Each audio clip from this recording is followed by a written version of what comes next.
Moving on here before we're out of here, I wanted to touch on something that I covered on the old podcast.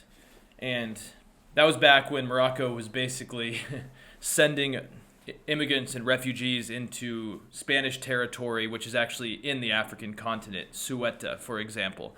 And it caused a big international chaotic incident. But that's not what I want to talk about today. I want to talk about Western Sahara. And I was reading that it looks like this kind of stalemate, semi autonomous area that's been involved in a conflict between this kind of rebel group, the Algerian government, Morocco, and Spain, maybe actually coming to an end. The Economist has an article out, let's see, 3 days ago called Morocco Scents Victory in Western Sahara. And it talks about how the sands are a-swirling. And it talks about how guns and canny diplomacy are helping it knock back Algeria, basically. And I just wanted to read the first paragraph, or like half a paragraph of this, and then get into kind of the background of what's happening and kind of my analysis of why. So the article just says here, the battle over Western Sahara has long felt as sluggish as the region's barely shifting sand dunes. It is also almost half a century since Morocco claimed sovereignty over the slice of desert, previously a Spanish possession, that runs 900 kilometers along the Atlantic coast, south of Morocco proper. For several decades, the rest of the world has looked away, parking the dispute with the UN and promising the mirage of a referendum on self-determination to settle the issue.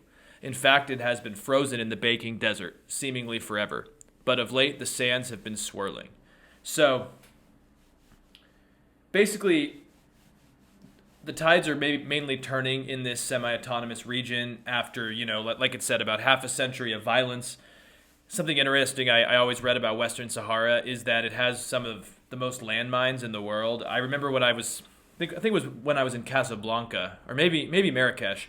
I was like, does anyone ever go to Western Sahara? And the guy's like, no. I mean, obviously people live there, but he's like, you don't go there. It's quite dangerous, and there's a lot of landmines. I just remember the guy was telling me that, and it always kind of stuck in my head. But anyways, basically, the semi-war near Morocco, where an insurgency group has been backed by Algeria, yet Morocco has claimed sovereignty over the territory, maybe ending. Spain has always tried to stay neutral in this, because they get oil from Algeria, but things may be changing. The Economist notes here that on March 18th, Spain abandoned its long-held neutrality and tilted in favor of Morocco.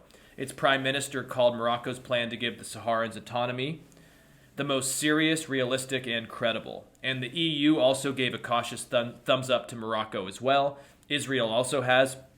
And actually, Donald Trump was kind of early at doing this back when he was president, which actually might have caused more instability because pretty much everything he did, even if it was okay, caused instability. But before we continue, I just wanted to start with the historical background, I guess, on Western Sahara. Western Sahara is a disputed territory on the northwest coast of kind of northwestern Africa. And about 20% of the territory is controlled by this self-proclaimed Sahrawi Arab Democratic Republic, or the SADR, which I will refer to them for the rest of this. The remaining 80% of the territory is occupied by neighboring Morocco. Even into the second half of the 20th century, Spain controlled Western Sahara, but that changed when there was an insurgency by the Polisario Front against Spanish colonial forces, and this happened in 1973 to 1975. This actually ended Spain's control. But more issues actually arose when another conflict began, and I guess you could actually call this a war. So this was the Western Sahara War against Morocco, which occurred for quite some time, actually. It was between 1975 and 1991. So that's quite a significant conflict. There actually wasn't really much of a resolution either because the conflict is kind of still quasi going on today. But it's mainly just being dominated now by unarmed civil campaigns, mainly by the Polisario Front and their self-proclaimed SADR state, which again, like I said, is the Sahrawi Arab Democratic Republic. And I've heard that ever since kind of this war technically ended, it's been quite an unsafe place to go. But anyways, Morocco doesn't like this SADR state and wants complete control of Western Sahara, and that is kind of where this issue has been boiling. Now, I don't think you thought I would bring up this guy's name today, but interestingly enough, Donald Trump actually had somewhat of a role in escalating the tensions in 2020 and 2021. He actually recognized the Moroccan annexation of Western Sahara in return for Morocco's decision to establish diplomatic relations with Israel. And that was back in December when the Abraham Accords were finalized.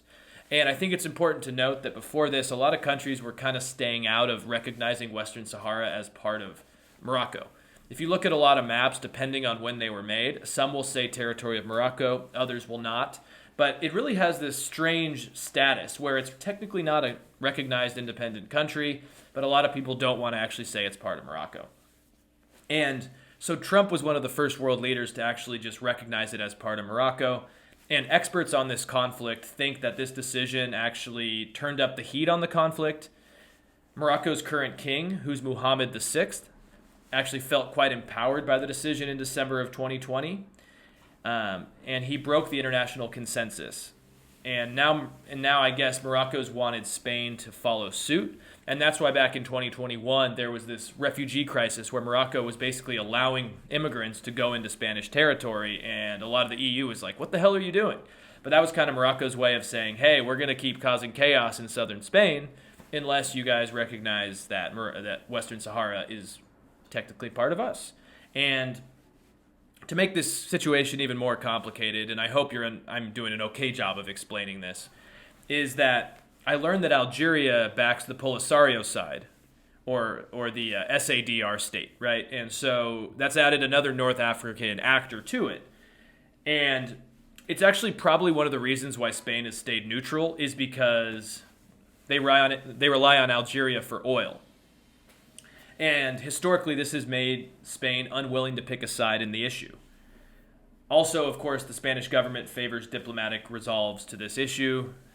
So Spain has been in a tough place, but now, as I mentioned at the top of this, it looks like Spain, the EU, are kind of following Trump, of all people's, suit in recognizing it as part of Morocco. Now, if we want to make it even more complicated, sorry, I got cut off there or something, but what makes this more complicated is that Southern Europe actually relies on Algeria for a lot of their hydrocarbons.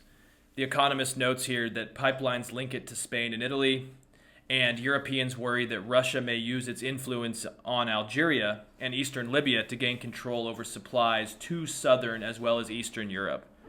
So it's really tough here because Algeria, like I said, supports the Polisario group in Western Sahara, but they also need European revenue and Western finance. So we're going to have to see about that. But it does look like Algeria is not going to be getting what they want out of this, even if they have the leverage over oil and hydrocarbons, right? But I also do want to note here that Morocco isn't like a perfect actor here either. They've just kind of done what we've seen in other parts of the Middle East, where they've actually sent Moroccan citizens to go live inside of Western Sahara so that there's more technically like boots on the ground, right? And also, Morocco has kind of just played bad politics, right? They've, like I said earlier, they allowed all these refugees to just go into Spain, and they've reduced intelligence cooperation with Spain. They've boycotted Spanish ports and exports, and at one point they even withdrew their ambassadors from several European countries. And Morocco's always been kind of a bulwark of pro-Western solidarity in terms of how they vote with the UN, how they view other parts of Northern Africa. And so maybe this did send a signal to Spain to say, hey, like, we need you to pick a side on this. But Morocco's kind of been shady here too.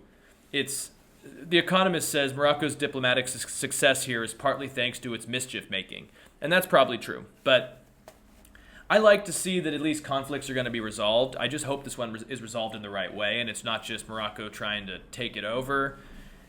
Again, like a lot of Africa, even North, South, Sub-Saharan, the Horn, there's all these just territorial issues, and I don't know if you're ever going to perfectly fix them in a sense, because always one side may view it as correct while the other still may see it as problematic.